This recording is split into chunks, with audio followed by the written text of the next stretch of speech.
আওয়ামী লীগকে আসলে রাজনীতিতে কতটা প্রাসঙ্গিক বলে আপনি মনে করেন? না, আমি মনে করি বর্তমান সময়ের রাজনৈতিক প্রেক্ষাপটে আসলে আওয়ামী লীগ প্রাসঙ্গিক নয়। আওয়ামী লীগ তাহলে দল তাহলে সবাই হিসেবেও উদাহরণ টানছে কেন? এই উদাহরণ টানছে আসলে যার যার রাজনৈতিক বয়ান সৃষ্টি করবার জন্য এই উদাহরণটা নিয়ে আসছে। এটা অনেক বেশি অযৌক্তিক। কেননা আমরা যদি একটু খেয়াল করি যে আওয়ামী লীগের দীর্ঘ 15 বছর যে শাসন কাঠামো, 1 মিনিট বলবেন।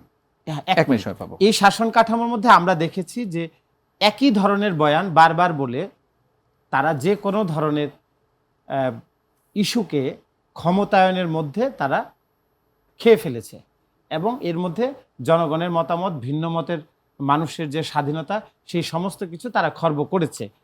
আমরা বারবার বলে আসছি এবং এখনো বিশ্বাস করি যে রাষ্ট্র কাঠামোটি এখন বিরাজ করছে, আমরা চাই এই স্বাধীন মতামত প্রতিষ্ঠা করতে হবে এবং ভিন্ন মতের যারা রয়েছেন তাদেরকে রাজনীতি করবার সুযোগ সৃষ্টি করে দিতে হবে।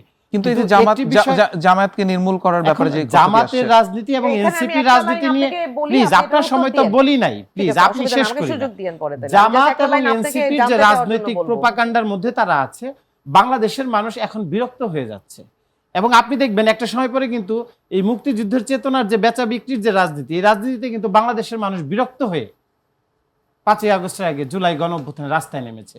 ঠিক একইভাবে জামাত, শিবির বা এনসিপি যে রাজনীতি শুরু করেছে, তারা গঠনমূলক কাঠামোবদ্ধ চিন্তার মধ্যে না ঢুকে তারা অযথা একটা ক্ষমতাসীন দল কেবল রাজনৈতিক প্রক্রিয়া শুরু, রাষ্ট্র কাঠামো পরিচালনা শুরু করেছে, এখনই যেভাবে উস্কানিমূলক কথা বলে যে ধরনের মব তৈরি করবার চেষ্টা করছে প্রত্যেকটা সেক্টরে, তারা দিনের পর দিন তারা কিন্তু গণমানুষ থেকে বিচ্ছিন্ন হয়ে যাচ্ছে। তো আমি যেটা, উনি আরেকটি কথা বলেছেন যে জুলাই সনদ নিয়ে, আসলে একটি বিষয় মনে রাখতে হবে, বাংলাদেশের মানুষ চেয়েছিল ভোটের অধিকার, গণতন্ত্র প্রতিষ্ঠা করবার অধিকার। গণতন্ত্র প্রতিষ্ঠা হয়েছে, ভোটের অধিকারটি নিশ্চিত হয়েছে, কিন্তু এটা টেকসই করতে হবে। বাংলাদেশের মানুষ রায় দিতে পারে, আদেশ দিতে পারে না। জুলাই সনদ বাস্তবায়ন আদেশ, এই লাইনটাই তো ভুল। জনগণ তো আদেশ দেয় না, জনগণ রায় দেয়।